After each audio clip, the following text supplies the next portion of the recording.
Sequência de imagem do Tribunal Regional do Amapá e seus magistrados.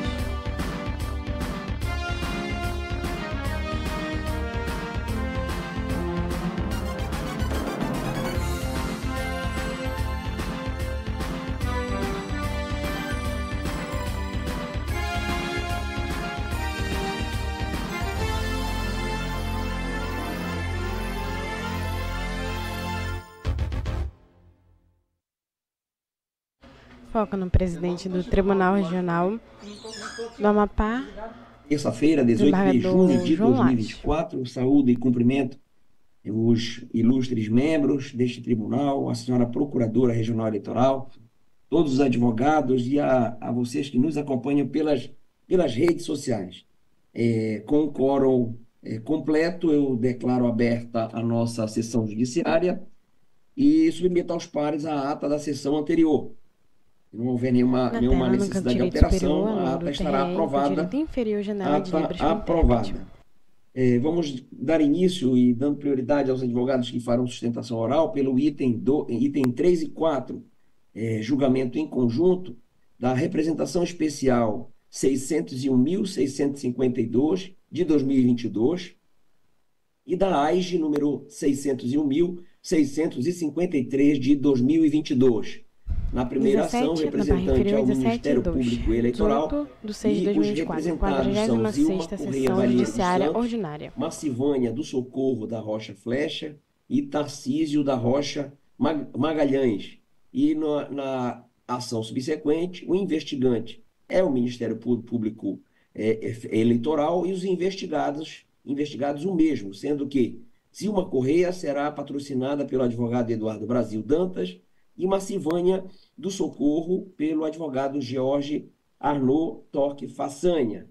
Então, o relator destes processos é o ilustre corregedor regional eleitoral, desembargador Carmo Antônio, e atuarão como vogais os juízes Anselmo Gonçalves, Paulo Madeira, Tina Souza, Paola Santos, Rivaldo Valente e João Lages. Ilustre relator, boa tarde, Vossa Excelência está com a palavra. Boa tarde, senhor presidente, ilustres pares, senhora procuradora, público presente aqui no plenário e também que nos acompanha. Foco no corregedor e vice-presidente do Tribunal Regional do Amapá. Aquela observação de sempre, primeiro, e as ações eleitorais ajuizadas por parte diversa sobre os mesmos fatos devem ser reunidas para julgamento conjunto, é a hipótese do auto. E também o voto é único para quê? Para uma melhor compreensão. Então, eu passo inicialmente ao relatório da ação de investigação judicial eleitoral, da AGE 601.653.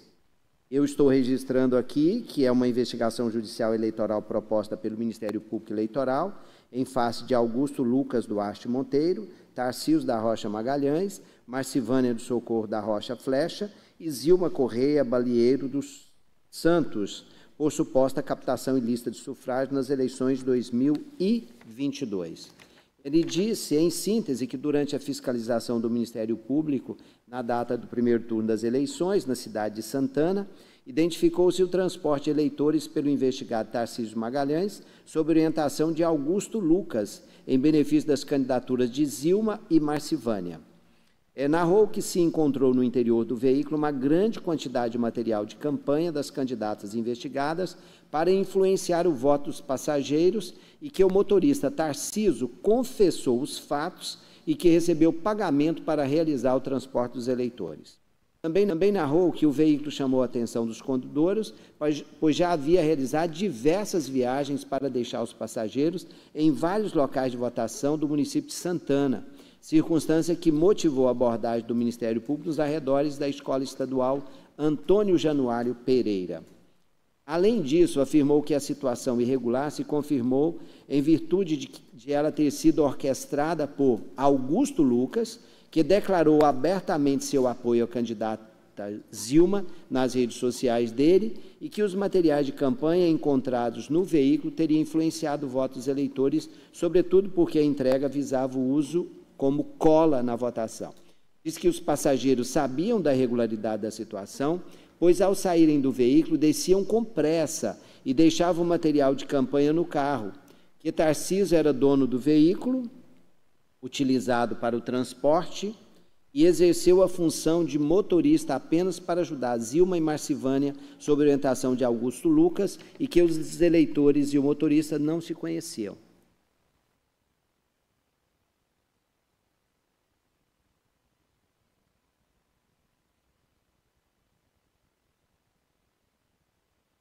Continua o relatório, excelências.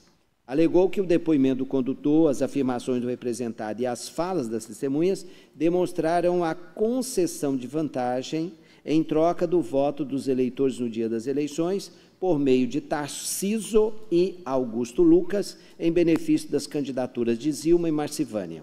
Por tais motivos, instaurou-se um inquérito policial. Disse ainda que o benefício obtido em favor da investigada Vilma também se estende a Marcivânia, pois além dos materiais de campanha apreendidos no interior do veículo, as duas candidatas declararam apoio mútuo há anos. Afirmou que ficou configurado o abuso do poder econômico, uma vez que se organizaram para captar votos de eleitores em proveito das candidaturas de Zilma e Marcivânia, por meio do oferecimento de vantagem pessoal correspondente ao transporte nos dias das eleições.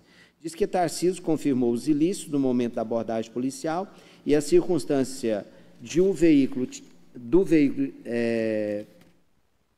pertencer a Augusto Lucas, apoiador da candidatura das investigadas, também corrobora a ocorrência do ilícito e que publicação em rede social de Lucas indica que ele conhecia Zilma pessoalmente e que essa tinha ciência do apoio dele à candidatura dela. Alegou que o transporte irregular de eleitores no dia das eleições configurou abuso do poder econômico e que a gravidade da conduta está presente no oferecimento de transporte a elevado número de pessoas de forma organizada e subreptícia. Ao final, requereu a procedência da ação para cassar o registro do diploma das investigadas Zilma Correia e Marcivânia Flecha, como também fixar a inelegibilidade de todos os investigados pelos próximos 8 anos. A investigada Zilma Correia apresentou defesa e nela suscitou o primeiro preliminar de decadência. E, no mérito, alegou a ausência de conduta ilegal por parte da investigada e que não ordenou, nem orientou, nem determinou, nem solicitou ou anuiu com qualquer conduta ilícita. A investigada Márcia Flecha também suscitou preliminar, disse que não há cabimento da ação e é cabível o indeferimento da inicial, em virtude da ausência de indício que comprove o envolvimento da investigada com o fato e que laço probatório mínimo que justifica a propositura da ação. E, no mérito, afirmou a inexistência de captação ilícita de sufrágio. Após deferiu-se o pedido de juntade de documentos anexados, na audiência abriu-se o prazo às partes para se manifestar sobre os documentos juntados. Assim, a investigada Zilma dos Santos pediu a oitiva de Augusto Lucas Monteiro, a qual foi indeferida, e Marcivânia Flecha também se manifestou sobre eles para afirmar que o relatório de análise da Polícia Federal evidenciou que não houve qualquer participação ou ligação dela com os outros investigados. Ao final, reiterou o pedido de improcedência. Em alegações finais, a investigada Marcivânia Flecha afirmou que o Ministério Público não conseguiu provar que a investigada possuía conhecimento do ilícito e na barra de rolagem inferior 3/4, traço pauta de julgamento, traço representação especial, número do processo 0601-652-44.2022. O Ministério Público Eleitoral, em alegações finais, pediu a procedência dos pedidos e afirmou que a preliminar de decadência não deve ser abolida, visto que a diplomação dos eleitos ocorreu em 19 de 2 de 2022, tampouco o pedido de inferimento da petição inicial, já que é cabível a ação de investigação judicial eleitoral contra os atos de abuso de poder. E, quanto ao mérito, afirmou que realmente todos eles estão envolvidos e pediu, ao final, a procedência da ação. Esse é o breve relatório. E no que diz respeito à AGE. Quanto à representação especial, sobre os mesmos fatos, o Ministério Público Eleitoral propôs representação especial em face de Augusto Lucas Duarte Monteiro, Tarciso da Rocha Magalhães, Marcivânia do Socorro Roça Flecha e Zilma Correia Balieiro dos Santos, por suposta captação ilícita de sufrágio nas eleições de 2022. Narrou os mesmos fatos e as representadas Zilma Correia e Marcivânia apresentaram defesa com o mesmo conteúdo. O representado Tarciso da Rocha Magalhães apresentou defesa também e nela afirmou que apenas realizou o transporte de uma pessoa, o filho da candidata Zilma, que não possuía habilitação. O celular que foi apreendido junto com o Tarcísio. No dia em questão, o Tarcísio ele se dirigiu até a casa da candidata Zilma, e lá na casa da candidata Zilma ele buscou 2 passageiros, que era o Gustavo Corrêa dos Santos e um outro amigo dele, para levar para votar. E essa situação ela foi reconhecida, inclusive, pela testemunha do Ministério Público que participou da apreensão do Tarcísio, que participou da prisão do Tarcísio, participou da operação do Ministério Público, conforme a gente vai comprovar mais para frente.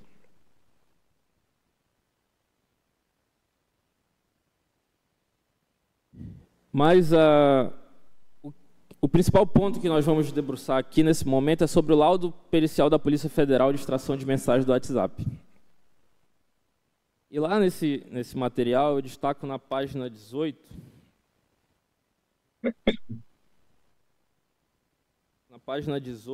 há um diálogo extraído do celular de Tarcísio, onde ele conversa com o Lucas sobre o apoio que ele teria fechado para a candidata Zilma. E aí ele diz assim, que Josi teria ficado chateado, Josi é uma terceira pessoa, que teria ficado chateado com ele por causa do apoio a Zilma. Aí ele comenta assim, ele falou para Josi, só estou apoiando a Zilma porque a Zilma foi lá em casa, pediu o voto do papai e da mamãe, e o papai pegou e decidiu que a gente ia votar, então vou votar nela. Josi teria perguntado para ele, mas ela te prometeu alguma coisa? E aí Tarcísio responde, falei, por enquanto ainda não, mas quem sabe futuramente pode conseguir. Só esse diálogo demonstra como foi toda a campanha planejada da candidata Zilma, como sempre foi a sua conduta nas eleições. Em momento algum, durante a sua campanha, foi cometido qualquer ilícito eleitoral, seja de promessa, seja de oferecer vantagem, qualquer que fosse, uma tentativa de compra de votos, de abuso de poder econômico. Todo o apoio e colaboração das pessoas que participaram da campanha foi realizado de maneira voluntária. Inclusive deste patrono que vos fala.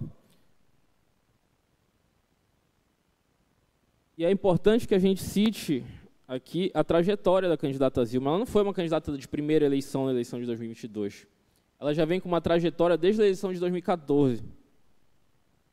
Em 2014, ela foi candidata ao cargo de deputado federal na sua primeira eleição disputada e ficou como suplente do então deputado Vinícius Gurgel. Em 2016, ela se lança candidata à Prefeitura de Santana, obtendo 15% dos votos válidos, ficando na 4ª colocação, atrás de candidatos como a então deputada federal Marcivânia Flecha, do prefeito que estava no mandato, Robson Rocha, e do vencedor daquela eleição, que foi o Ofernei Sadala. Em 2018, novamente ela concorre ao cargo de deputado federal, ficando então suplente da deputada Marcivânia, ficando como primeiro suplente. E em 2022, ela decidiu mudar de deputada federal e concorrer ao cargo de deputado estadual no Partido Democrático Trabalhista, PDT. E o PDT elegeu 3 deputados estaduais. Elegeu o deputado estadual mais votado da história da Amapá, o delegado Inácio. Reelegeu a deputada Aldilene Souza e reelegeu o deputado Jesus Pontes. Reelegeu os 2 deputados que tinham mandato. Na 4ª colocação ficou o então secretário de Juventude, Pedro Filé, e a Zilma ficou na 5ª colocação, como a 2ª suplente do partido. Mais um feito histórico diante de tantos candidatos fortes que compunham aquela nominata.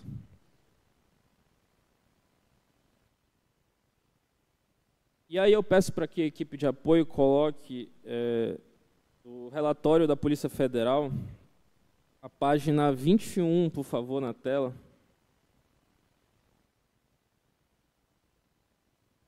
Página 21 do relatório de extração. É uma conversa entre Tarcísio e Augusto Lucas, que foi extraído do celular de Tarcísio. E aí Lucas diz assim, põe jeans, mano. Aí o Tarcísio responde, vou ver se acha uma calça aqui. Lucas retruca, te arruma impecável, faz a barba, te quero presença. Aí o Tarcísio responde, fiz ontem a barba e cortei o cabelo. Mas por que me arrumar bem? E aí, então, o Augusto Lucas manda um áudio. Porque sim, porque mais tarde vai ter momentos em que a gente vai andar com a Zilma, entendeu? Isso durante a campanha. Esse diálogo ocorreu dia 2 de outubro, a 4 dias da eleição. Augusto Lucas diz assim, porque mais tarde vai ter momento que a gente vai andar com a Zilma, entendeu? Quando ela for entrar em algumas escolas, provavelmente a gente vai acompanhar. Então é bom a gente estar bem aprumado, entendeu? Bem vestido, bem arrumado, bonito, tomado banho, cheiroso. Ou seja, essa era a organização para o dia das eleições. Andar com a candidata num grupo político, como é comum os candidatos no dia da eleição, que dificilmente eles andam sozinhos, né? Andam com um grupo para demonstrar apoio ali e tentar conquistar aqueles votos aqui, que às vezes a pessoa vai para a eleição, não sabe quem vai votar. Foco no advogado Eduardo Brasil. Decidindo alguns votos no dia da eleição mesmo. Mas é aí que vem a cereja do bolo nesse relatório, excelências. Eu citei a data desse diálogo porque na página 21, que está disponibilizada aí, esse diálogo é do dia 2 de outubro.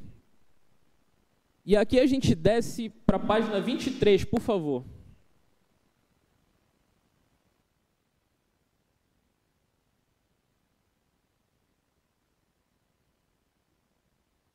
Essa, para mim, aqui é a cereja do bolo nesse relatório de extração. Por quê? Foco no PDF, é um outro de conversa diálogo no WhatsApp. por áudio que está transcrito entre Lucas e Tarcísio, onde Lucas diz assim, são só 3 pessoas, mano. Bicho, a Zilma está marcando, porque não vale a pena gastar tudo isso de combustível. E aí depois ele diz, mas se a gente não for, será que eles não vão reclamar depois? Podem dizer, mas só prometeram que vinham aqui e não vieram. Só fez a gente bestar, não sei o quê, e começa a reclamar da situação. Só que você já... esse diálogo está na página 23, né? É o diálogo posterior juntado aí pela Polícia Federal. No entanto, excelências, esse diálogo é do dia 10 de setembro de 2022. Ele não é do dia 2 de outubro de 2022, ele não é do dia 3, nem do dia 4, nem no dia da eleição, ou na sua véspera. Ele é de mais de 20 dias antes da eleição. Advogado Eduardo Brasil. E por que na ordem esse diálogo aí não tá lá acima?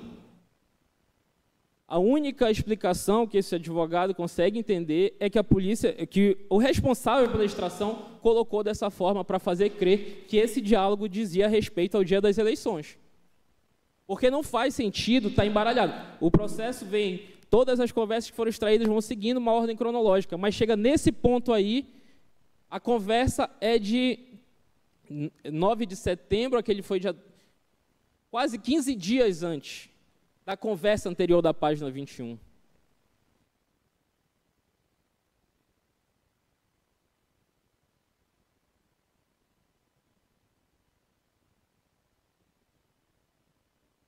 E aí eu peço que a equipe técnica reproduza o primeiro vídeo, por favor.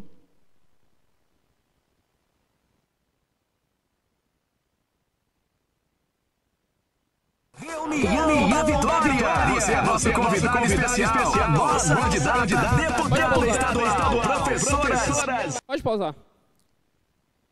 O evento denominado como Reunião da Vitória, sábado 17 de setembro, 19 horas, na Arena da Jumbinha, em Santana. Aquela conversa que aconteceu dia 10 de setembro, excelências, ela não era tratando nada sobre o dia da eleição. Não era tratando sobre transporte de 3 pessoas para o dia da eleição para votar.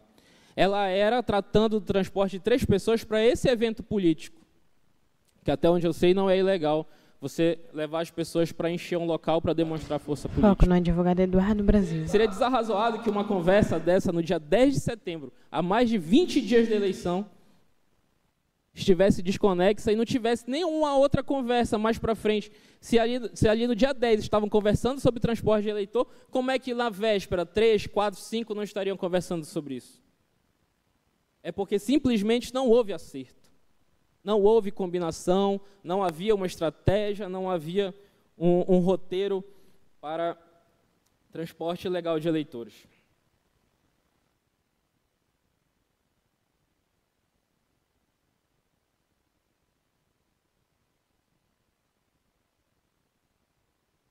Durante a instrução, excelências, nós trouxemos 2 pessoas como informantes, já que havia relação de parentesco, inclusive com os investigados.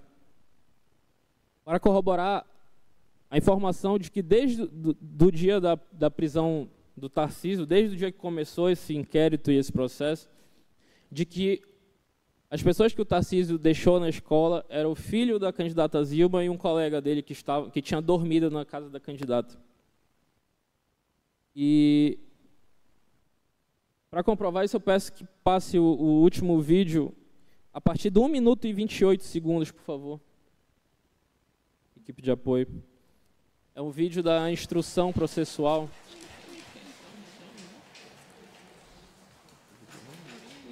Na tela, o vídeo da instrução. Instrução processual.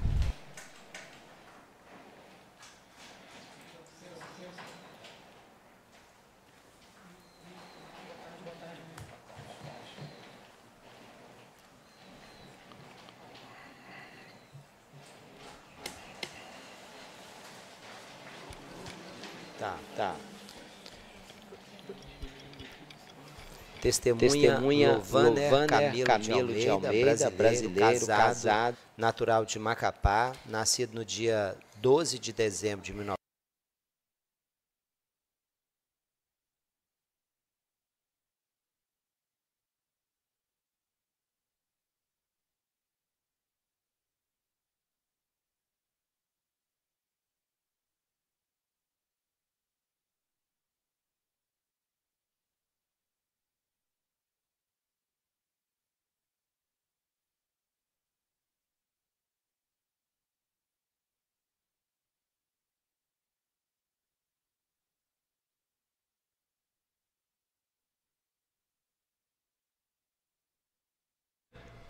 Foco no advogado Eduardo Brasil.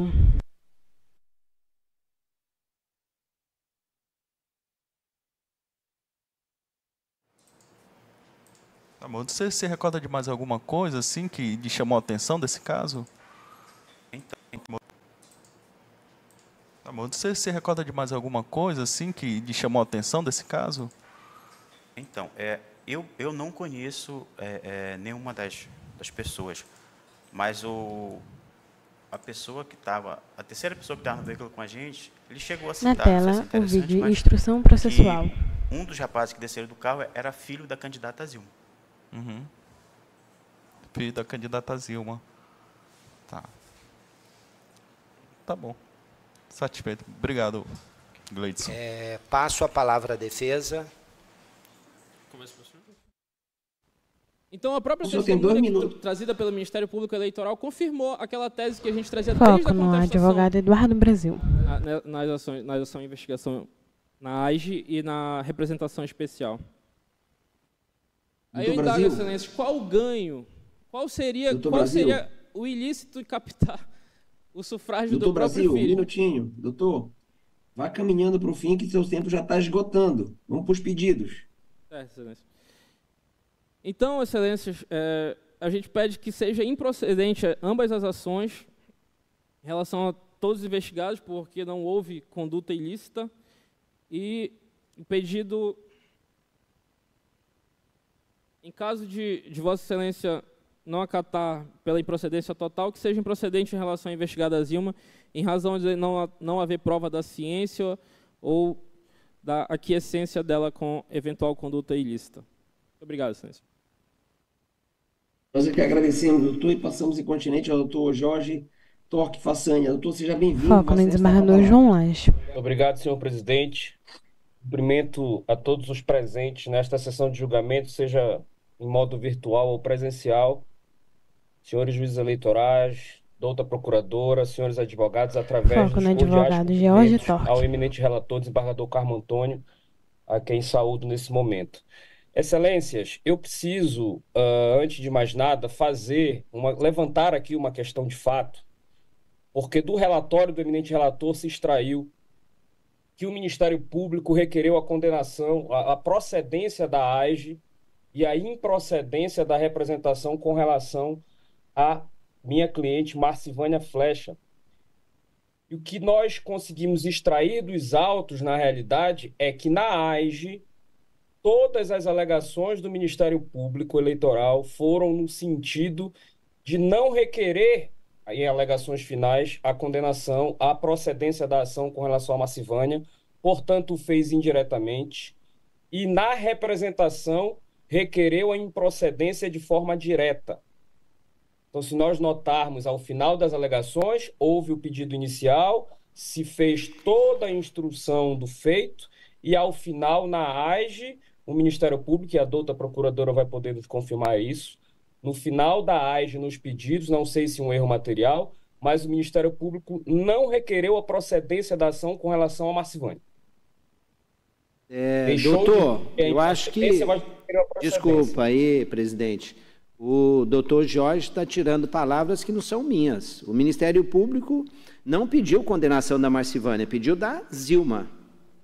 Não, Excelência, porque eu fiquei muito atento ao seu relatório e Vossa Excelência não falou diretamente, mas disse que o Ministério Público tinha pedido a condenação, na AIGE, que o Ministério Público tinha pedido a condenação dos investigados.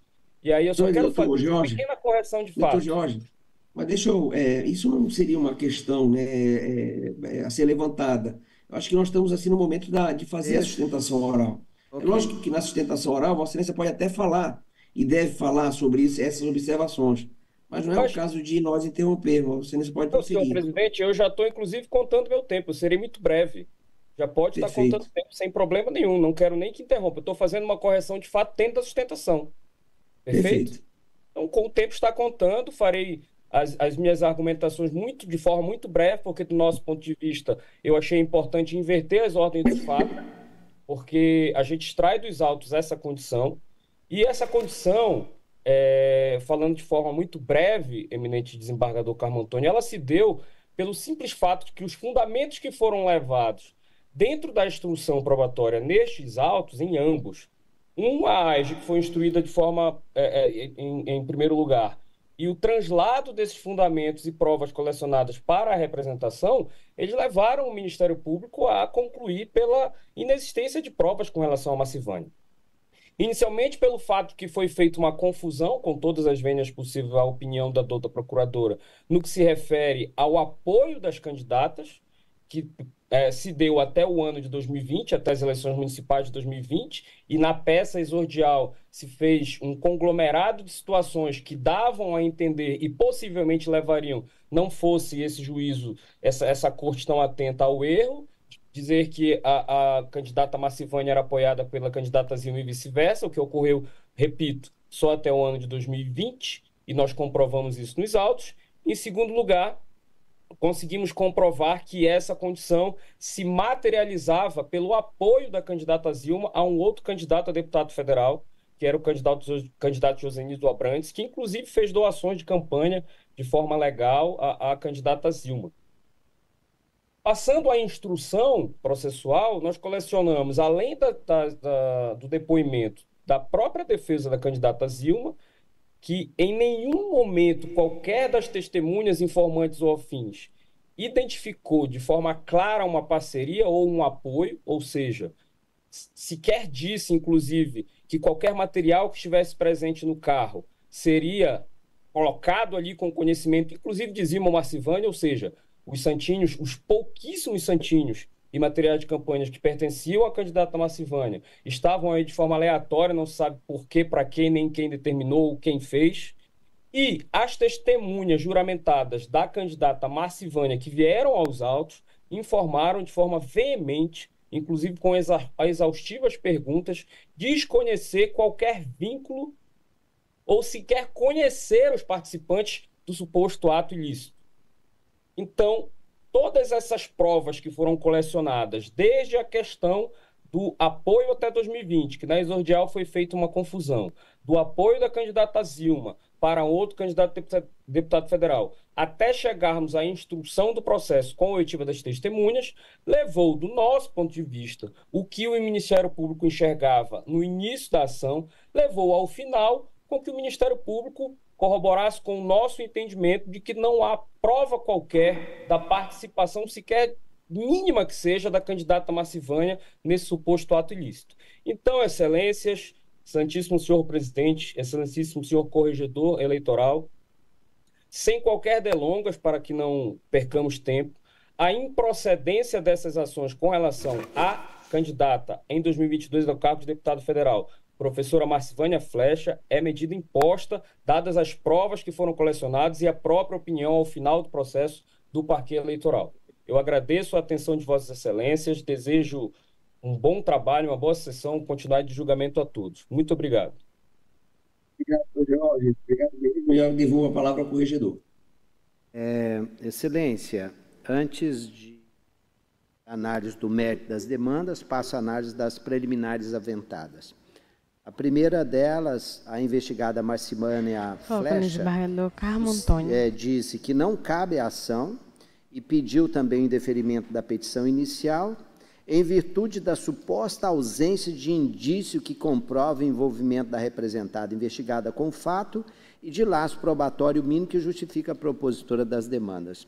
Estou rejeitando aqui, dizendo que os elementos apresentados pelos órgãos investigantes foram suficientes para que a ação se desenvolvesse de forma regular. Então, absolutamente compreensível. Então, se há elementos ou não para condenação eventual, isso é questão de mérito. Então, por isso, estou rejeitando a preliminar. Todos de acordo? Rejeitada, pode prosseguir, senador. Excelência, eu estou verificando de ofício, porque nenhuma parte suscitou, estou suscitando de ofício a legitimidade passiva de Tarcísio da Rocha Magalhães e de Augusto Lucas Duarte Monteiro na representação especial por captação.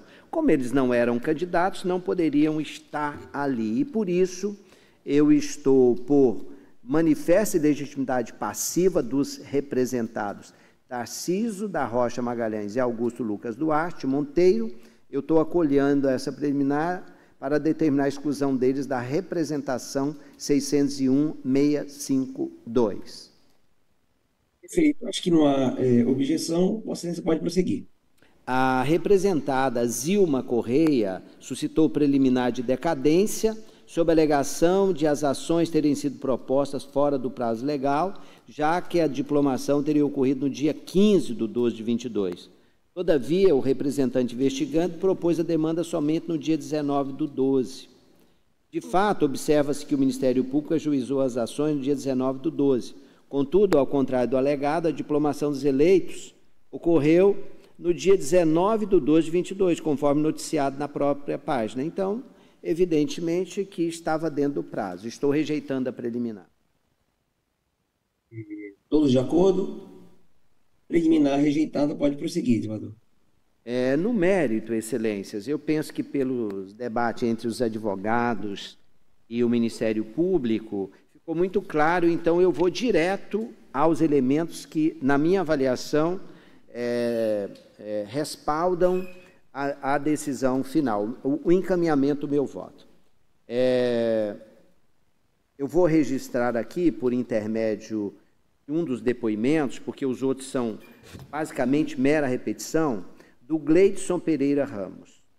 O que ele diz? Que a equipe do Ministério Público Estadual estava realizando fiscalização ostensiva nos colégios eleitorais do município de Santana, que a equipe vinha acompanhando o veículo Palio de placa QLI 6246, de cor branco, pois já tinha observado que o condutor do automóvel estava deixando passageiros em vários locais de votação no município de Santana. Que quando o veículo chegou em frente à escola Antônio Januário, desceram 2 passageiros. E quando os passageiros desceram do veículo e visualizaram o carro do Ministério Público Estadual, correram em direção ao interior da escola estadual, cuja sede está servindo como local de votação. Então, em verdade, nenhum desses passageiros foram identificados, apenas que eram passageiros, estavam sendo deixados ali para votar. Que logo em seguida foi feita a abordagem ao condutor do veículo nacional Tarcísio da Rocha Magalhães e que o motorista confessou que estava realizando o transporte de passageiros. E, segundo ele, os transportes estariam sendo realizados a pedido de um amigo e que o motorista declarou que não se recordava o nome do amigo. E, segundo o condutor, o veículo é de propriedade do seu amigo e que no interior do veículo havia muito material de campanha das candidatas Zilma e Marcivânia. E declarou que esse seu amigo trabalha para essas 2 candidatas que, segundo o conduzido, ele estava realizando o transporte de passageiros, prestando um favor a esse amigo. E o conduzido estava na posse de R$170. E o conduzido declarou que esse dinheiro teria sido seu pai, que teria lhe dado para colocar gasolina no veículo. E que no veículo também foi encontrada uma carteira do tipo porta-cédula, que, segundo o conduzido, pertence ao proprietário do veículo, ou seja, ao seu amigo, cujo nome ele declarou não se recordar. Então, os demais depoimentos são nesse mesmo sentido, então, por isso eu vou poupar os meus colegas disso. Então, o que se discute nesse auto? A ocorrência de captação ilícita de sufrágio e de abuso de poder econômico nas eleições gerais de 2022, consubstanciado no transporte de eleitores pelo investigado Tarcísio Magalhães, sob orientação do investigado Augusto Monteiro, em benefício das investigadas Zilma Correia e Marcivânia Flecha. Então, não há nenhuma discussão quanto a isso.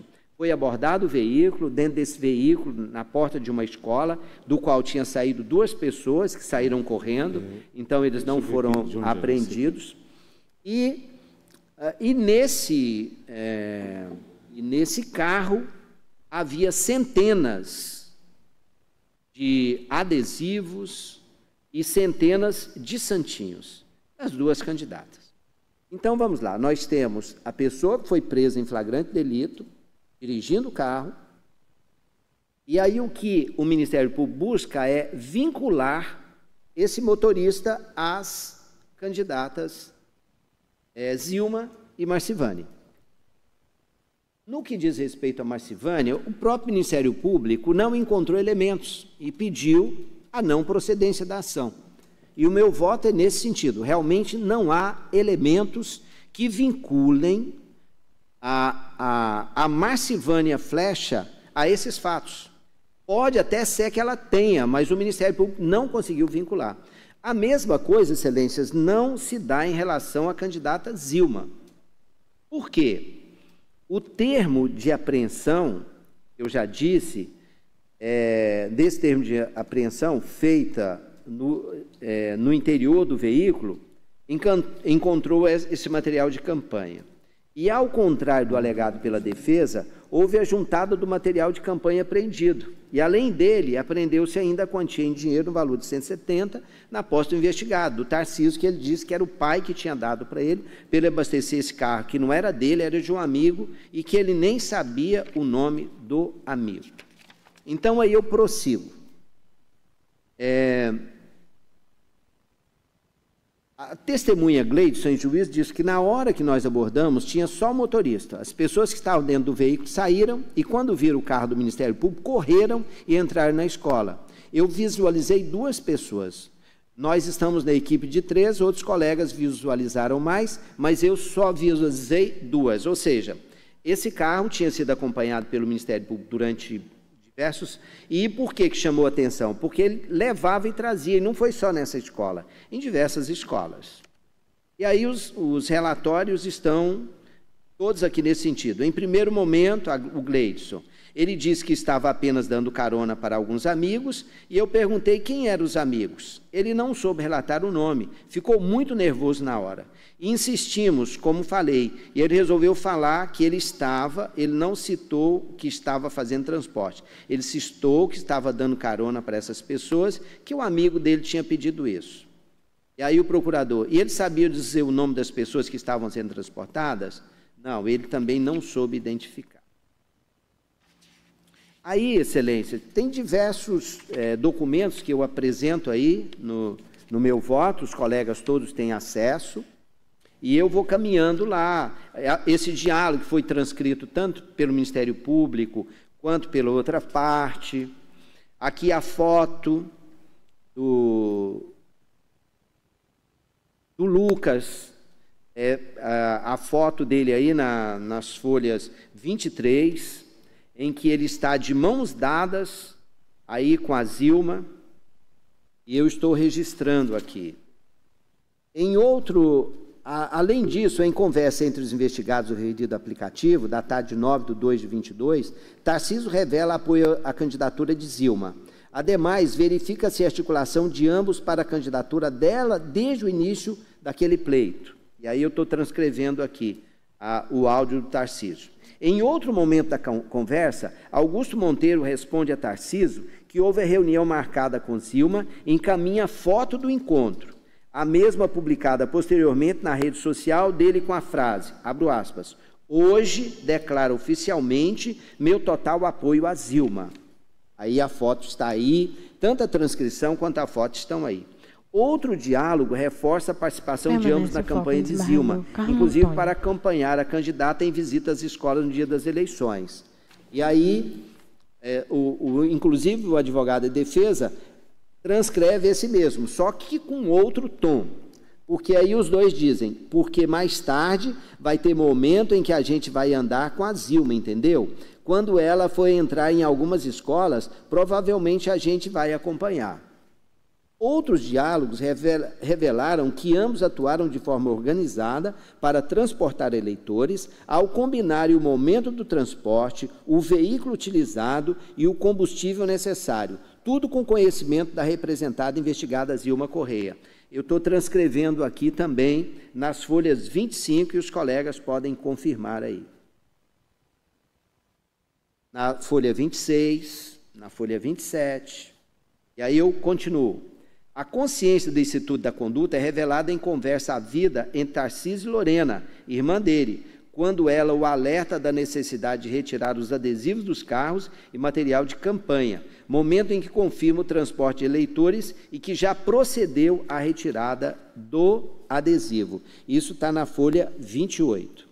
A análise em conjunto dessas provas, no caso, o material de campanha da investigada Zilma Correia no veículo, a quantia em dinheiro encontrada na posse do investigado Tarcísio Magalhães, os testemunhos dos agentes que participaram da diligência, os diálogos à vida entre Tarcísio e Augusto demonstram de forma segura os alegados ilícitos apontados pelo Ministério Público Eleitoral.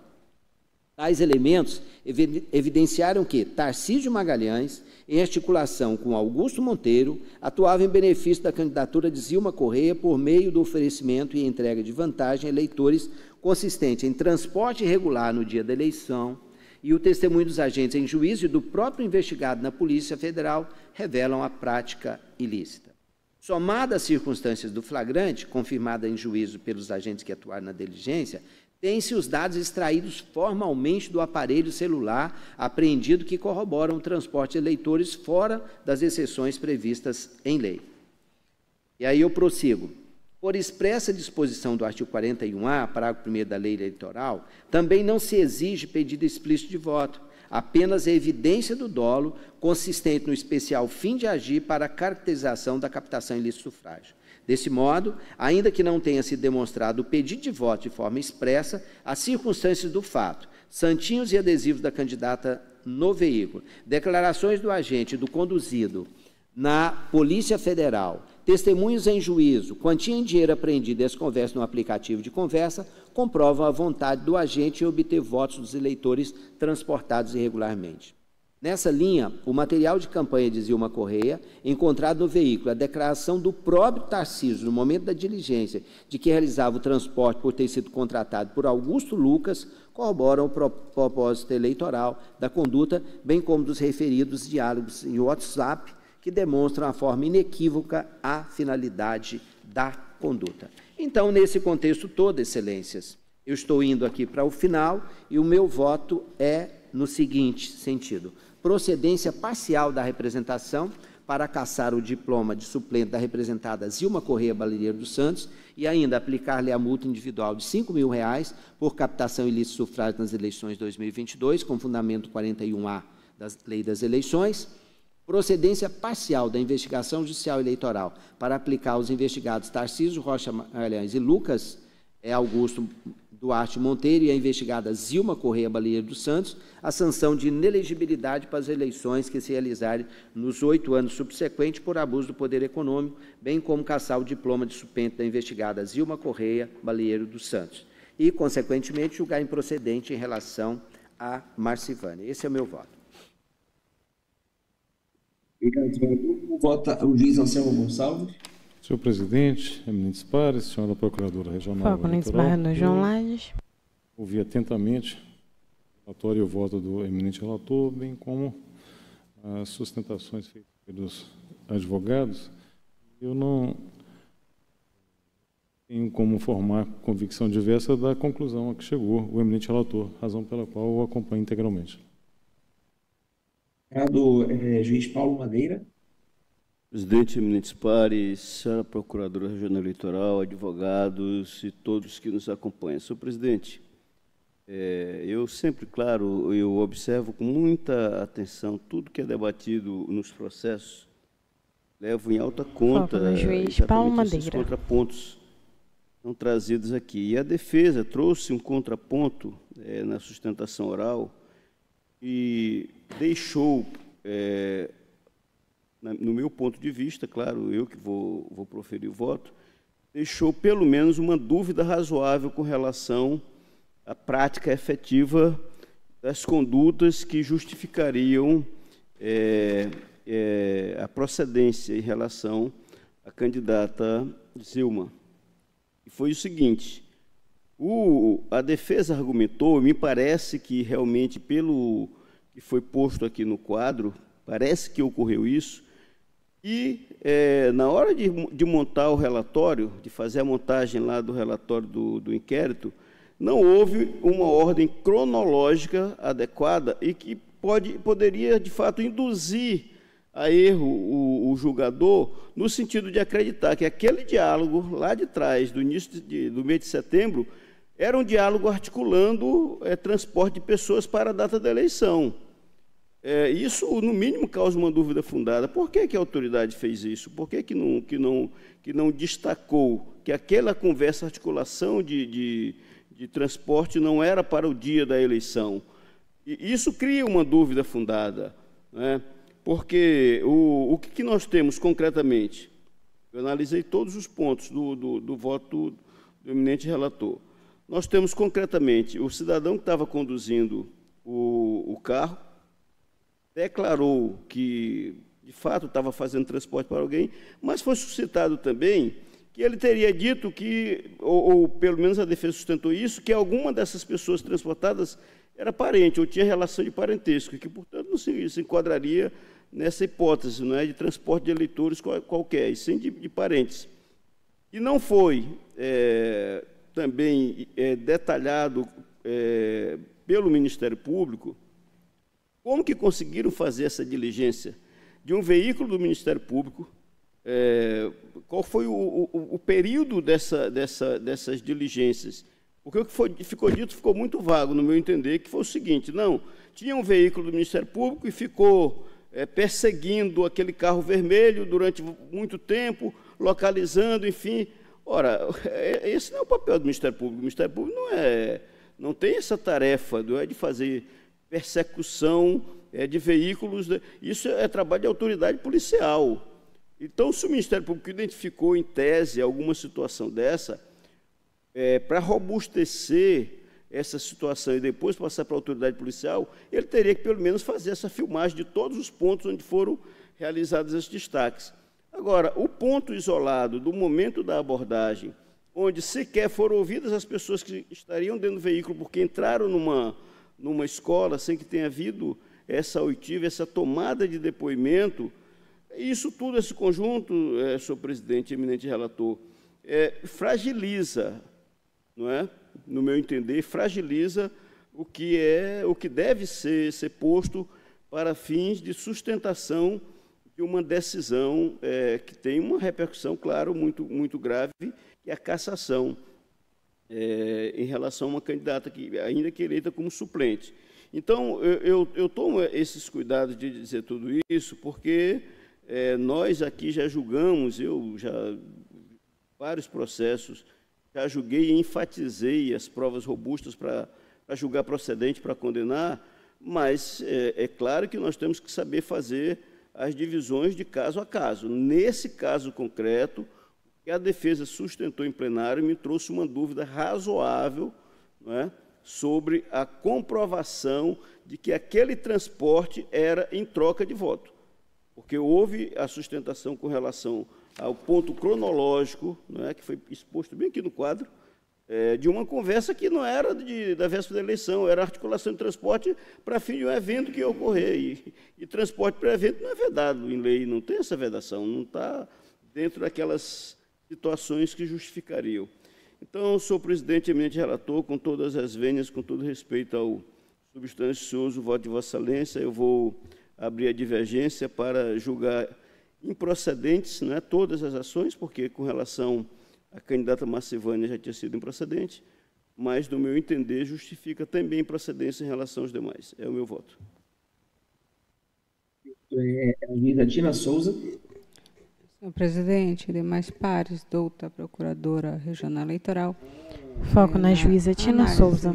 E oitiva atenta das razões expostas pelo relator, forma o convencimento de acompanhá-lo, de modo que acompanhe o voto do relator. Com licença do voto divergente. Perfeito. Juíza Paola Santos.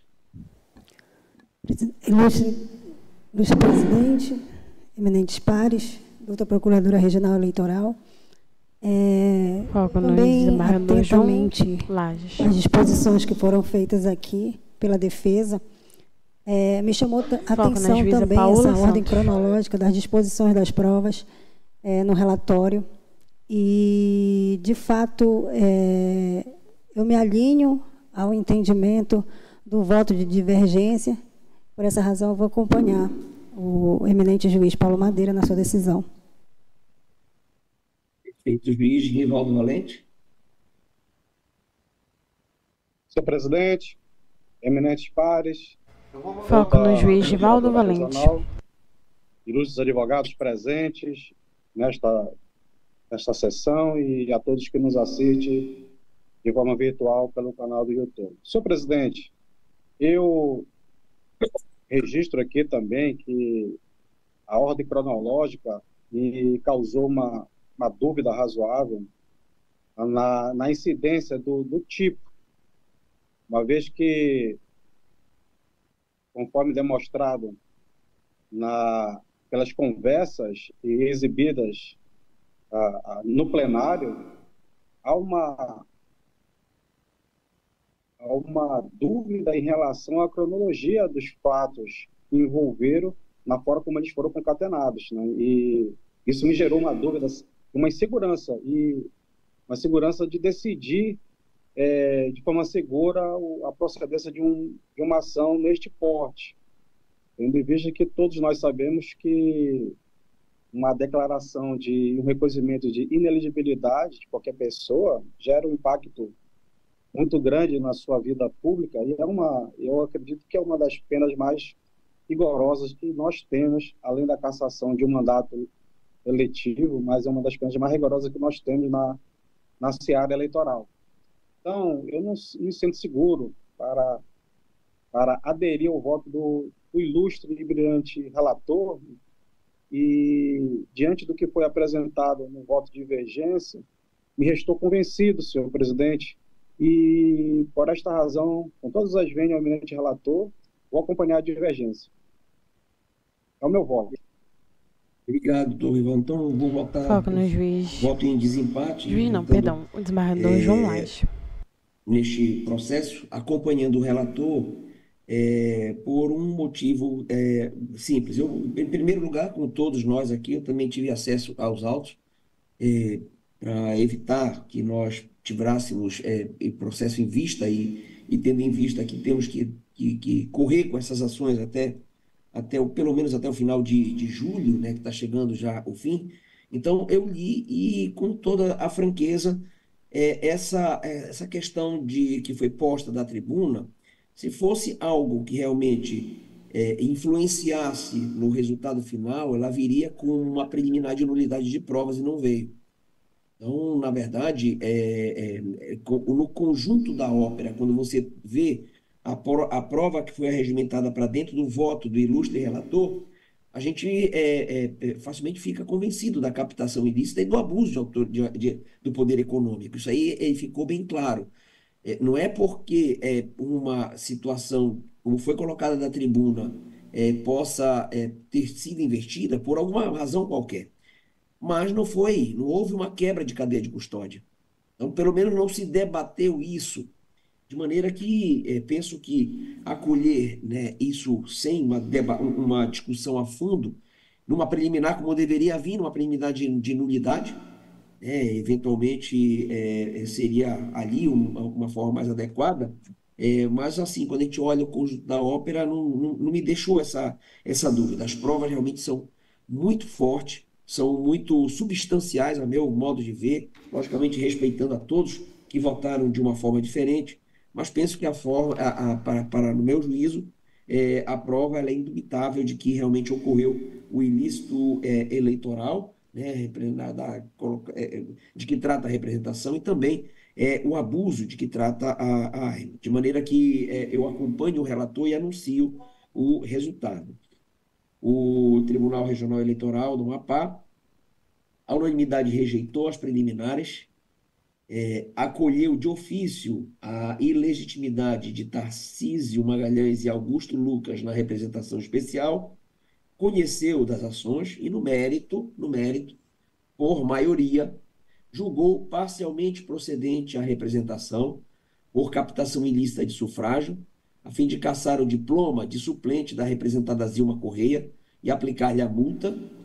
Por unanimidade, por maioria, julgou parcialmente procedente a AIGE por abuso de poder econômico, cassando o diploma de suplente da investigada Zilma, aplicando-lhe, e assim como aos investigados Tarcísio, Rocha e Lucas Augusto, aplicando a sanção de inelegibilidade para as eleições que a ser realizadas nos próximos 8 anos subsequentes, e improcedente as ações em relação a Marcivânia, neste último tópico, a unanimidade.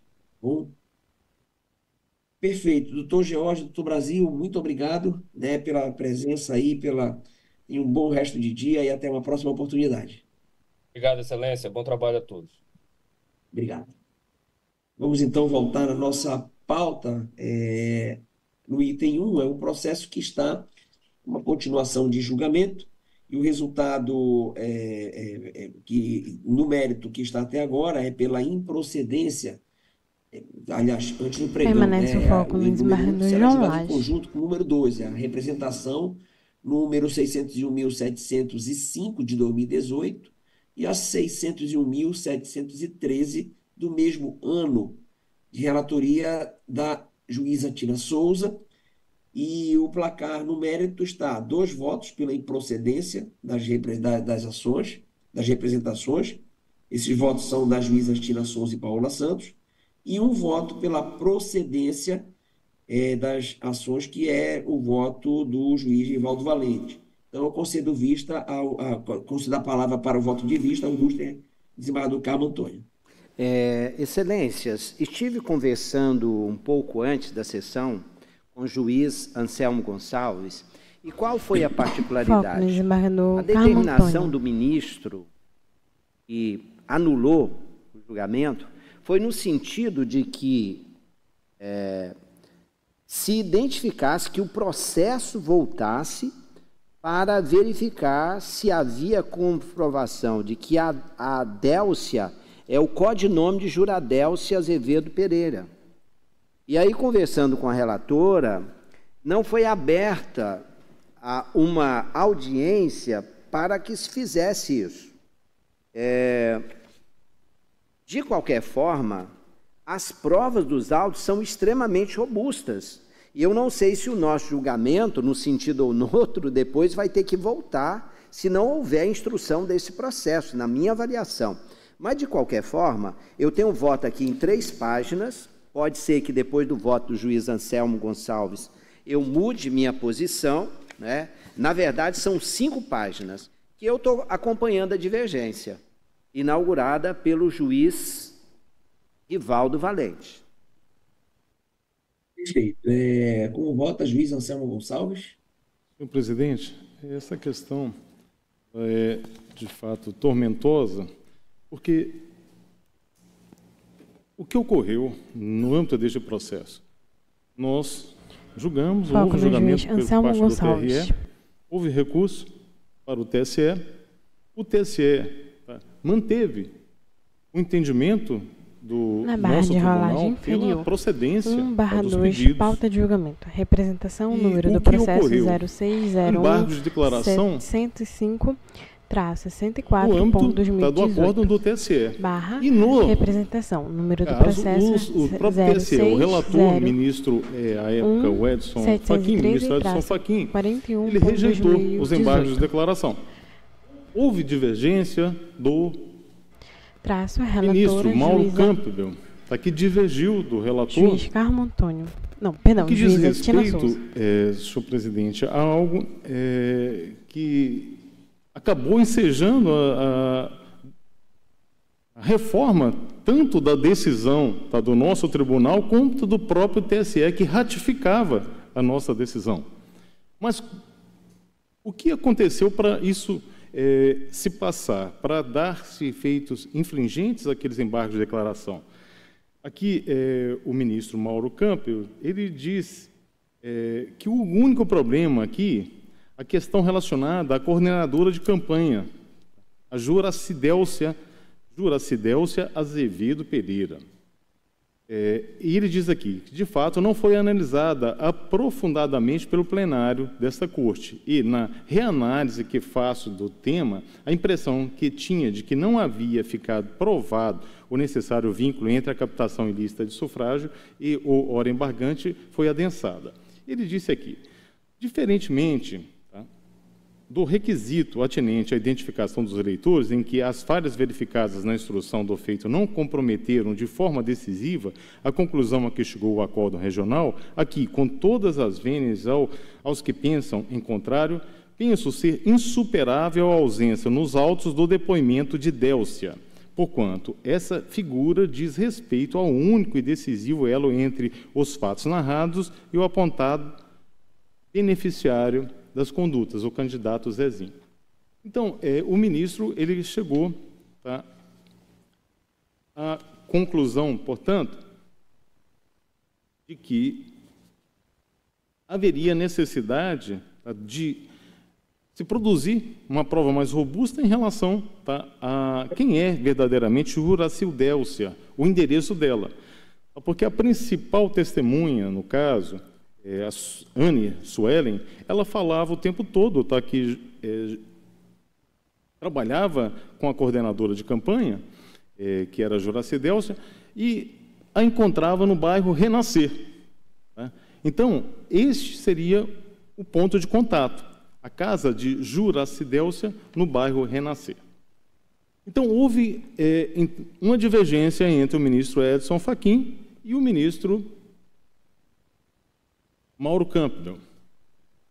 Para desempate, nós tivemos o voto vista do ministro Alexandre de Moraes. E o ministro Alexandre de Moraes, o que ele fez? Ele, abro aspas, ele disse o seguinte: em seu voto divergente, o eminente ministro Mauro Campbell Marques constatou que, da análise do que há nos autos, houve realmente mera inferência de que a Juracildélcia seria a Délcia, pessoa a quem Anne Suelen atribuiu a condição de coordenadora de campanha, nada atestando, induvidosamente, que efetivamente exercia tal função, consubstanciando-se, portanto, a omissão do órgão julgador, como transcrevo abaixo. E chega, portanto, à conclusão de que, com razão, o eminente Mauro Campbell, a quem, com todas as vênias do eminente ministro relator Edson Fachin, acompanha no sentido de dar parcial provimento aos embargos de José Tupinambá Pereira de Souza para, concedendo efeitos modificativos, reformar o acórdão proferido pelo TSE e determinar a volta dos autos ao TRE Amapá, para que este, tendo em vista a necessidade de elucidação completa do papel de Juracildélcia Azevedo Pereira na captação de sufrágio, julgue a ação como entender de direito. No tocante aos embargos opostos pelo Parquet e por Daniel de Oliveira, que pretendiam anular todos os efeitos dos votos conferidos aos eleitos, com consequente recálculo do quociente eleitoral e determinar a posse dos suplentes, respectivamente, considera os prejudicados, ante o provimento parcial dos embargos opostos por José Tupinambá Pereira de Souza, e a determinação de devolução dos autos para novo julgamento na origem. Então, é o que, na verdade, ensejou anulação de tudo e o retorno dos autos, foi essa divergência em relação ao endereço, tá, de Juracidélcia. E a respeito da existência ou não, tá, da figura que era conhecida, né, como Délcia. Na verdade, senhor presidente, eu tomei um cuidado especial aqui em analisar essa situação ligada a Juracidélcia Azevedo Pereira. E pude observar que nos embargos de declaração opostos por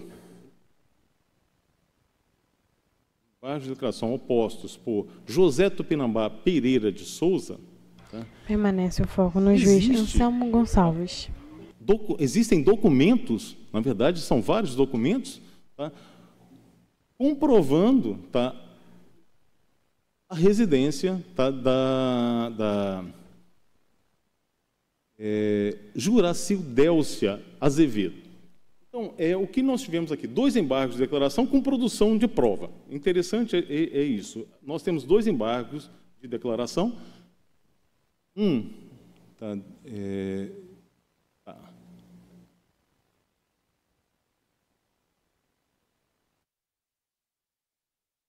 parte de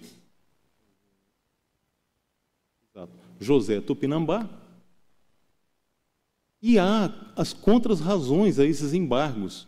Essas contrarrazões foram apresentadas com documentos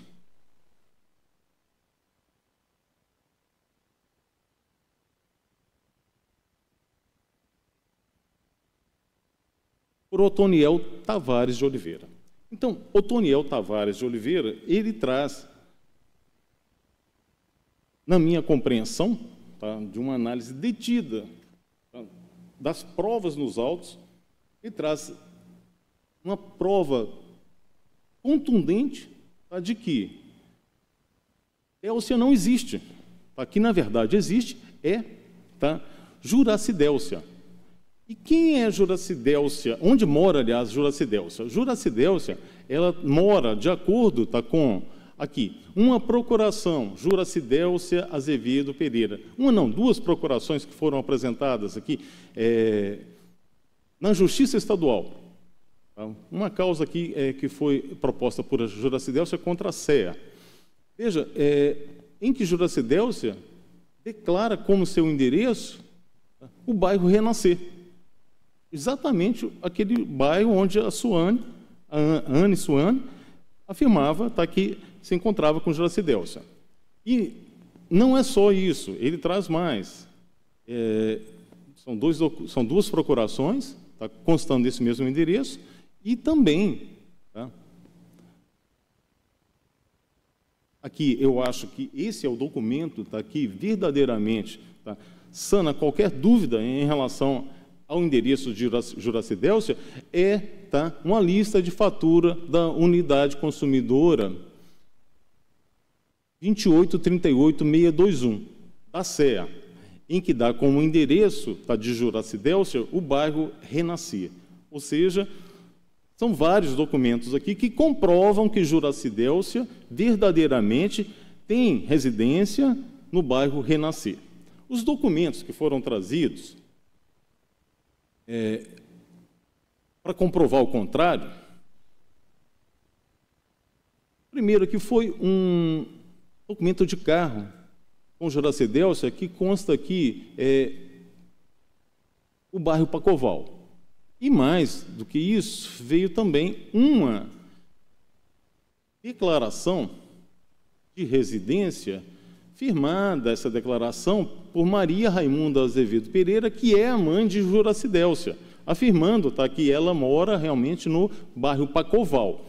Mas o interessante é o seguinte, que na comprovação de endereço que foi trazida por Otoniel, nós temos lá a assinatura de Juracidélcia. Aqui nós temos só informações, tá, que foram dadas pela mãe, tá, de Juracidélcia, e está por um documento que nem na sua inteireza foi fotografado, veio para os autos tão somente uma parte, uma colocação parcial, ou seja, não sei se se pode ser considerado válido esse documento. Mas o que nós temos verdadeiramente são duas procurações em que Juracidélcia se declara residente no bairro Renascer. E aqui está uma prova que verdadeiramente, para mim, não tem validade, mesmo porque uma declaração de residência firmada está pela Maria, pela mãe de Juracidélcia, não tem validade jurídica, conforme está em contraposição, eu digo, em relação àquilo que foi colocado por Otaniel como documentos, ou seja, ele apresentou, além de duas procurações, apresentou um documento da CEA, ou seja, um documento da Companhia de Energia Elétrica do Amapá, comprovando que ela verdadeiramente reside no bairro Renascer.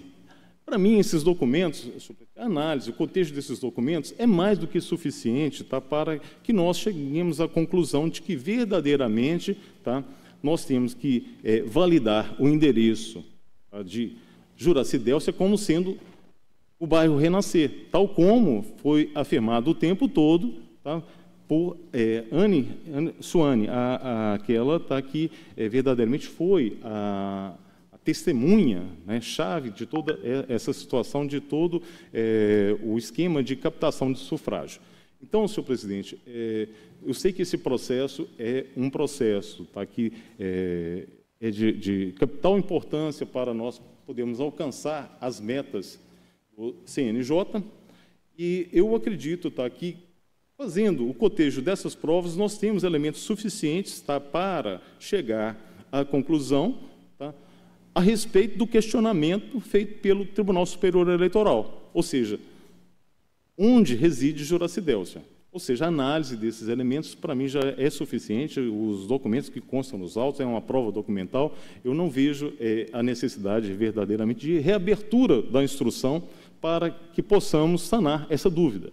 Essa dúvida, para mim, já está sanada, está com os elementos dos autos. E mais ainda, senhor presidente, já que nós estamos tendo a oportunidade de promover um novo julgamento, eu acho que há necessidade de se acrescentar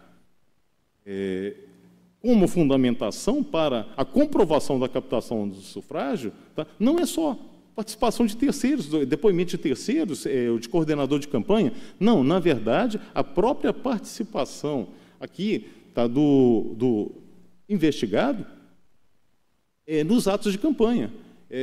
No voto, eu vou tentar abrir aqui, no voto da eminente relatora, para mim ficou extremamente concludente a participação do investigado, o Tupinambá, diretamente na captação de sufrágio. Eu vou ter dificuldade, talvez, já achar, mas aqui temos os votos passados. Aqui.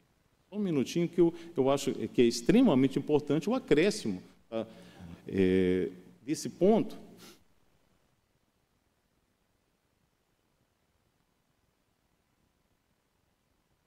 Mas eu vou conseguir localizar. Sim, já me situei aqui.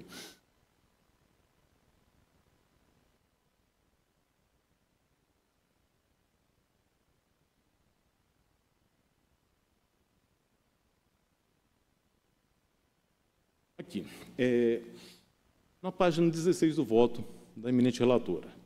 Adiante-se ainda sobre o primeiro requisito, vejo que há alegação de que houve a prática de um dos verbos nucleares que consta do artigo 41A da Lei das Eleições, dessa vez, diretamente pelo próprio demandado José Tupinambá Pereira de Souza.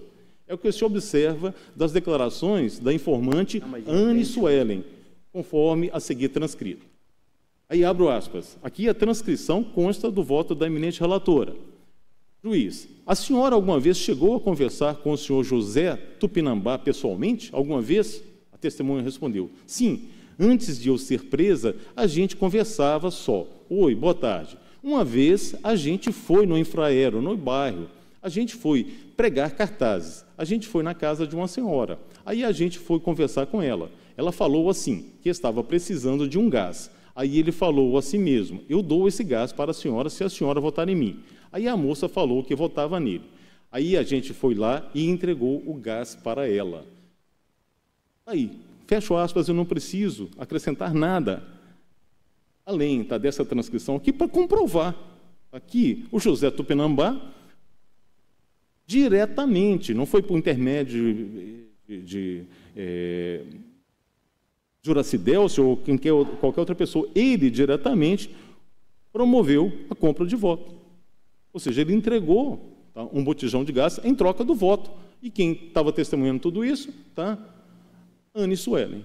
Então, eu não tenho a menor dúvida de que, além de tudo aquilo que consta como fundamentação do acórdão deste tribunal, que foi anulado em decorrência dessa falha, tão somente dessa falta de análise em relação a essa questão do endereço de Juraci Delcio, e cabe aqui pontuar, que essa questão só foi levantada em sede recursal, isso não chegou a ser matéria de debate. Permanece o foco aqui, no juiz Anselmo Gonçalves. Mas como foi uma situação que foi levantada já em sede recursal, já no âmbito do TSE, mas o TSE entendeu por acolher essa alegação, esse problema dessa divergência de endereço, eu penso, senhor presidente, que fazendo, então, o cotejo da prova que nós temos, prova documental que nós temos nos autos, mas essa situação específica aqui, da participação direta do José Tupinambá na captação de sufrágio, eu não vejo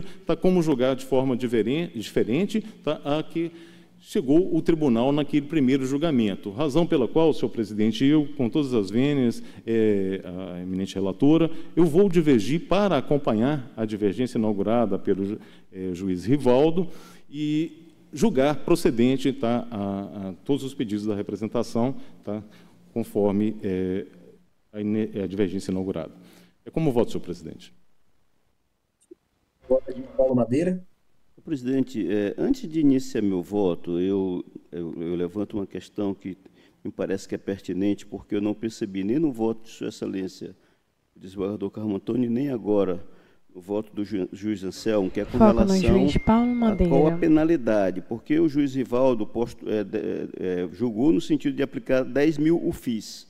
Eu não ouvi nem o desembargador Carmo, eu gostaria de saber, porque como eu vou votar em seguida, para eu poder verificar se eu afino, com um ou com outro, ou se vou propor um valor diferente, caso julgue procedente. Só uma questão de ordem, senhor presidente. Só para esclarecer, eu estou votando, acompanhando, na verdade, ratificando a decisão do tribunal que foi anulada. Nós tivemos só um problema com relação a essa questão da divergência do endereço da Juraci Delcio. Então, eu estou votando para manutenção integral daquilo que nós já decidimos anteriormente. Senhor presidente, eu queria me manifestar, inclusive, foco no juiz Rivaldo Valente. Manifestação do voto do doutor juiz Anselmo. De ponto, acho que tem que constar, e eu teria essa manifestação relacionada envolvendo essa suposta pessoa, que foi objeto, inclusive, dos embargos de declaração já no TSE, que motivou a anulação do acordo do TSE e do acordo deste regional. Eu vou aderir no meu voto, essa manifestação do juiz Anselmo. Perfeito. Em relação ao meu voto, eu disse que deixava de aplicar a outra penalidade, porque houve perda de objetivo. Infelizmente, o processo teve toda essa tramitação e a legislatura foi concluída e não tem como mais alcançar a da lei em sua integralidade, só restando-lhe a aplicação da multa. Eu fixei manifestando meu voto. Perfeito. Acho que esclareceu, né, doutor Paulo?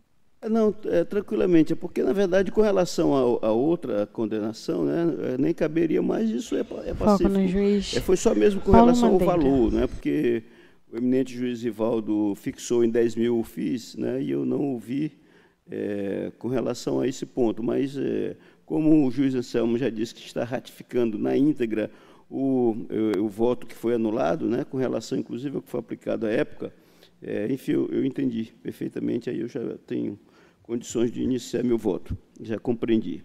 Então, vamos lá, senhor presidente. Primeiramente, tem um ponto que é essencial nós tratarmos aqui, que é exatamente a fundamentação que foi dada pelo voto da eminente relatora, que foi, e isso está lá no voto escrito, ela foi toda, ou principalmente, né, o ponto fundamental da fundamentação, sendo redundante, o ponto fundamental foi a citação da previsão do artigo 368-A do Código Eleitoral, aquele que trata da impossibilidade da prova unindividual ser considerada quando é possível cassação de mandato, enfim.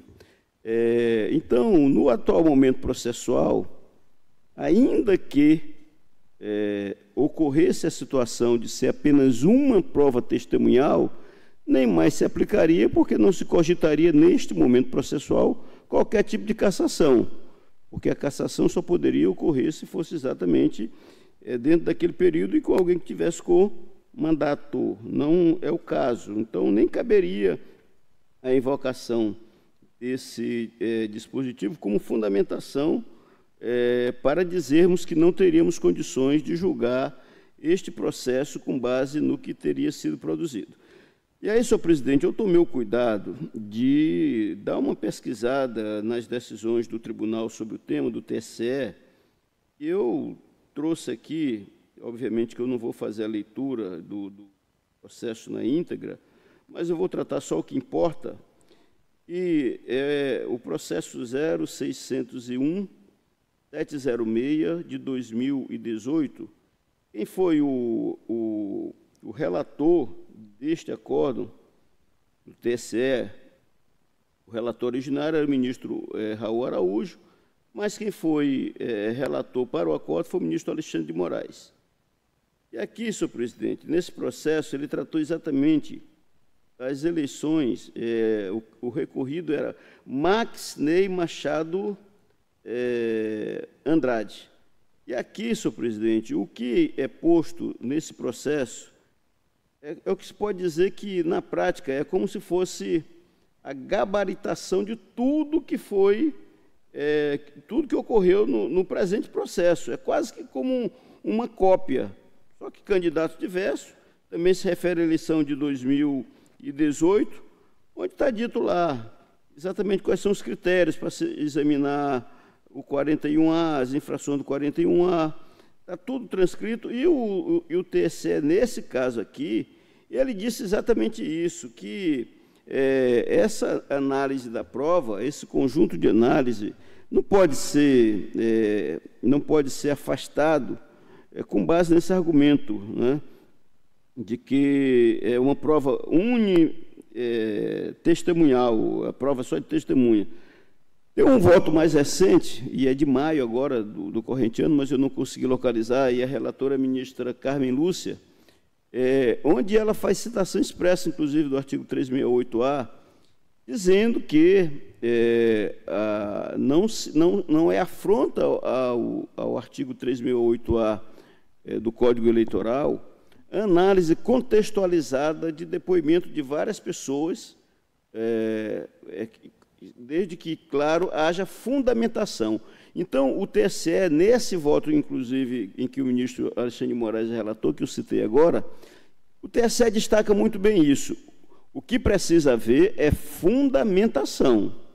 Ainda que tenha sido uma testemunha que foi ouvida, mas se houver aderência entre o que essa testemunha falou e as provas documentais produzidas, se houver uma aderência, alguma situação que permita ao juízo fazer uma fundamentação, e aqui é importante destacar que essa fundamentação, com relação à matéria probatória, desde o advento do Código de Processo Civil de 2015, é obrigatória para todos os segmentos do direito, inclusive para o processo eleitoral, o juízo é obrigado mesmo a fundamentar, com base no artigo 489. Então, foi superado pela legislação, a doutrina já trabalhava com isso, foi superada a questão daquela tese do livre convencimento, no sentido de que o juízo tinha uma margem muito grande para só decidir livremente. Não, isso não existe mais. Deixou de ser livre convencimento no sentido que era no Código de 73, mas passou a ser decisão devidamente motivada, com base na persuasão racional, seguindo o que prevê o artigo 489. Então, o que nós precisamos aqui é fundamentar o que foi produzido nesse processo. Senhor presidente, eu até anotei ontem, para poder destacar no meu voto agora, o que Sua Excelência, a eminente relatora, a quem eu respeito muito, né, o que ela destacou sobre o ponto que o tribunal entende como justificador de condenação nesses casos. Que a prova teria que ser contundente e robusta e contundente. Teve mais uma outra expressão lá. Senhor presidente, no presente caso, eu vou acrescentar um adjetivo. Essas provas aqui, neste processo concreto, elas são contundentes, robustas e assombrosamente convincentes.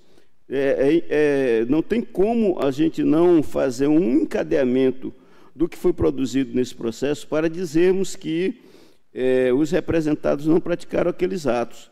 Porque, veja só, houve uma prisão em flagrante. Nessa prisão em flagrante foi apreendida uma lista com nomes, endereços, destinações, cadernos, com todas as... O eminente juiz Rivaldo, ontem, inclusive, fez referência a esses cadernos. Eram muitos cadernos, com todas as anotações. Houve o depoimento de testemunhas e tudo que elas disseram na fase inquisitorial, na fase do inquérito, melhor dizendo, elas disseram em juízo.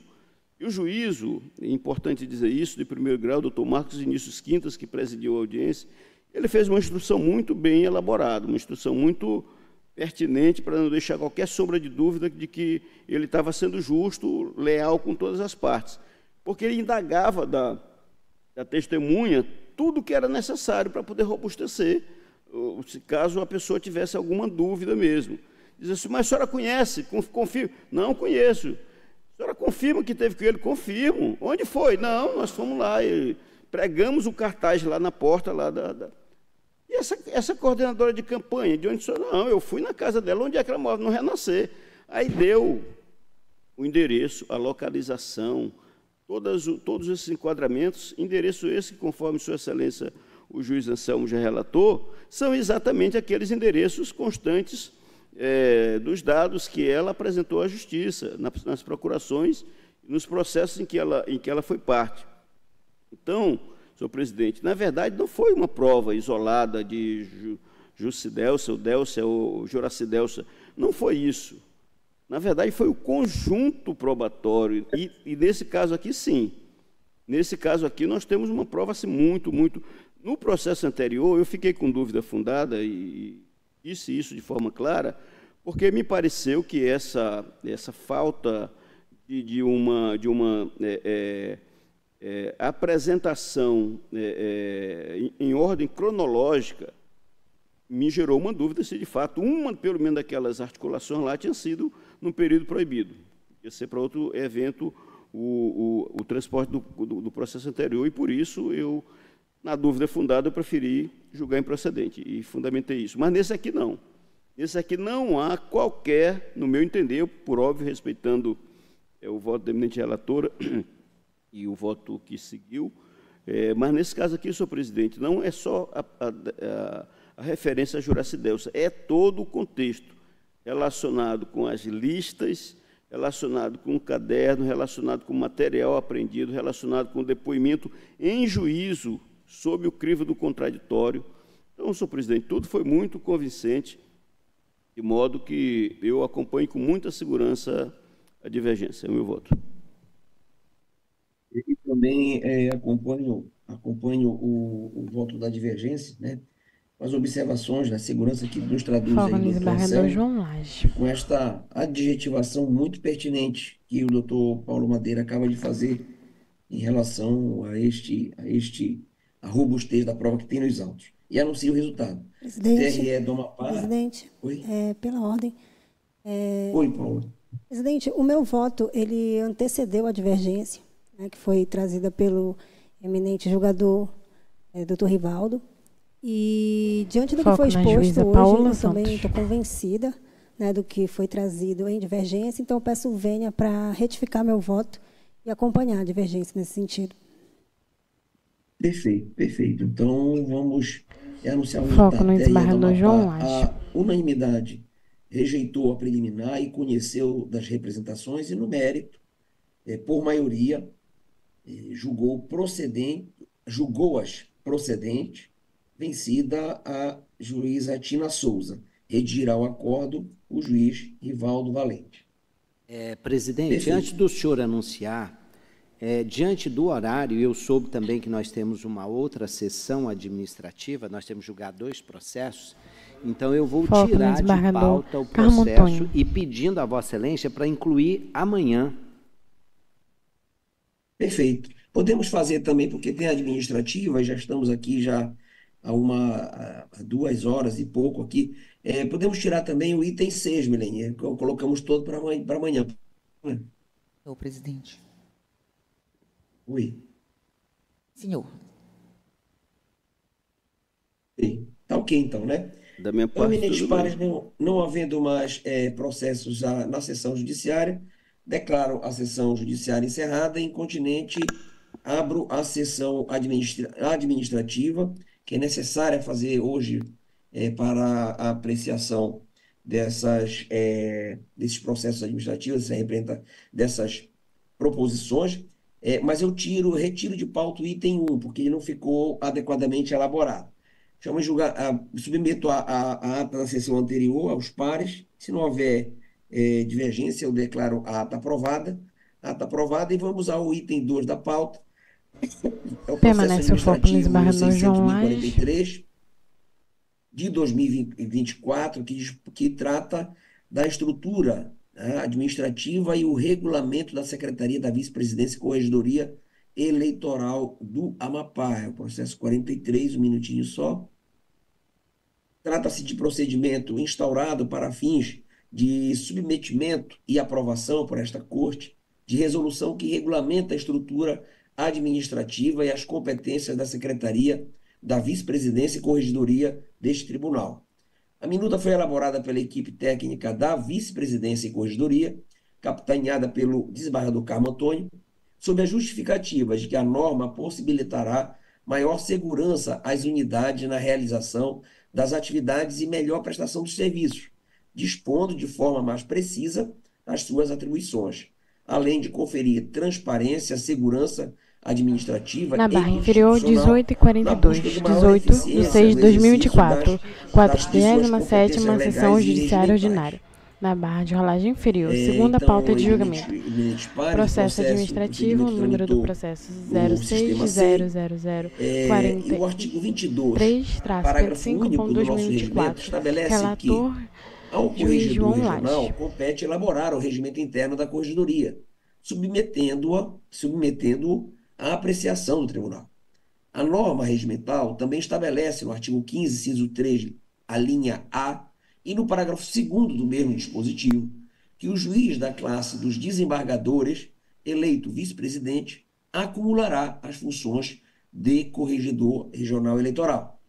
Então, a minuta apresentada traz justamente as regras de organização, composição e atribuições tanto da vice quanto da corregedoria, fixando a competência de cada uma dessas unidades internas com reflexo na resolução 406 de 2012 de nosso tribunal, que dispõe sobre o regulamento da Secretaria do Tribunal. Então, não havendo, eu submeto, perguntar ao desembargador Carmo, Vossa Excelência quer manifestar alguma consideração? Não, Excelência, foi apenas ajustes simples para tornar mais ágil, mais transparente. Eu solicito aos meus colegas que aprovem, porque não altera nada na estrutura do tribunal, apenas alguns ajustes entre vice-presidência e corregedoria. Perfeito. Todos estão de acordo? Se não há nenhuma divergência, então a resolução está aprovada. Vamos ao item 2, que trata, dispõe sobre a criação do programa TRE do Amapá de ação afirmativa para ingresso na magistratura.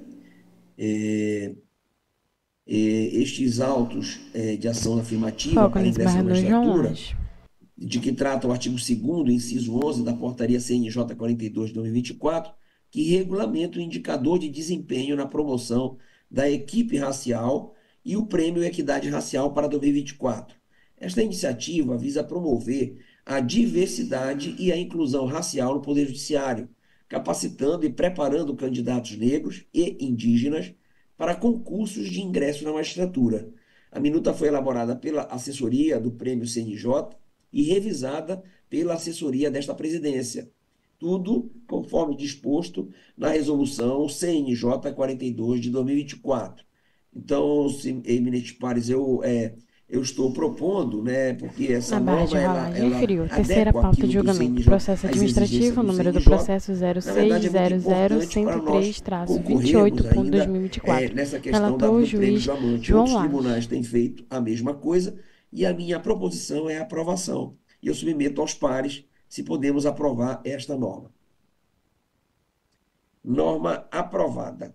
Então, vamos às comunicações e proposições. Eu quero comunicar aos pares que me encontro em Belém, onde vim palestrar no CONIDEL, é o Congresso Internacional de Direito Eleitoral, da edição amazônica de 2024. Esse CONIDEL, ele tem, sequencialmente, em anos eleitorais, ele ocorre em estados diversos. Esse ano de 2024 é uma edição amazônica, vai ocorrer aqui no Teatro Maria Silvia Nunes. Eu vim antecipadamente porque daria a palestra amanhã, mas soube ontem à noite que por um problema de uma outra palestrante remanejaram e eu daria a palestra na quinta. Então, a quinta-feira à tarde, vou encaminhar no nosso grupo o link, porque será transmitindo ao vivo. Logicamente, quem quiser acompanhar, será uma honra tê-los. E o tema da nossa apresentação é participação feminina na política, uma proposta de inclusão a partir e para além do protocolo de julgamento sob perspectiva de gênero. É um evento concorrido aqui, os hotéis aqui em Belém estão todos completamente tomados. Já encontrei no aeroporto várias pessoas do Amapá que vieram para cá para participar, logicamente pelo relevo dos temas que foram escolhidos. E eu estarei, então, representando todos nós, tá bom, pessoal? Essa era a comunicação, não tenho proposições. Indago, desembargador Carmo, se tem. Nenhuma, Excelência, só parabenizar a Vossa Excelência e desejar sucesso aí no evento. Obrigado, Carmo. Doutor Anselmo? Nenhuma, senhor presidente. Também aderindo à manifestação do desembargador Carmo Antônio, também desejar sucesso na representação que Vossa Excelência vai fazer aqui do TRE Amapá. Obrigado, doutor Anselmo. Doutor Paulo Madeira? Também sem comunicação, proposição, presidente, só parabenizando Vossa Excelência e também desejando êxito aí, a apresentação que eu tenho certeza será muito boa. Obrigado, Paulo. Doutora juíza Tina Souza. Sem nenhuma comunicação, presidente, sucesso no evento que Vossa Excelência se encontra. Obrigado mesmo. Doutora Paola. Presidente, sem comunicações e proposições, apenas parabenizá-lo. O TRE está muito bem representado e sucesso aí nesse evento. Obrigada, Paola. Obrigada. Esse link, esse ela vai ser muito bom. Juiz Rivaldo Valente. Presidente, primeiramente, parabenizá-lo por ser nosso representante num tão importante evento internacional. Vou participar deste evento, também vim em viagem, acreditando que a sua palestra é amanhã, né? Acho que o senhor está anunciando que será na próxima quinta. Estarei aqui também participando presencialmente dessa palestra. Me sinto muito bem representado, o seu nome, engrandecendo o nosso tribunal num evento tão importante de cunho internacional. Então, além do tema, né, de suma importância, que o senhor vai palestrar. Então, sinta-se o meu parabéns também a Vossa Excelência. Obrigado, irmão. Tenho certeza que um botafoguista do lado de um flamenguista tem tudo para dar certo. Obrigado mesmo. Foco no desembargador João Lages. Desejo que a senhora fique bem. A gente vê daqui que a gripe ele pegou e pegou forte, né? Mas Vossa Excelência tem alguma comunicação, proposição, doutora? Não, nenhuma, Excelência. Só desejar boa sorte a Vossa Excelência. Obrigado. Boa recuperação aí, tá bom? Eminentes pares, então, muito obrigado por tudo. Amanhã tem sessão, convido todos a participar. Declaro encerrado e desejo que todos tenham um bom descanso e até amanhã, tá bom? Encerrado o nosso trabalho. Um abraço a todos que estão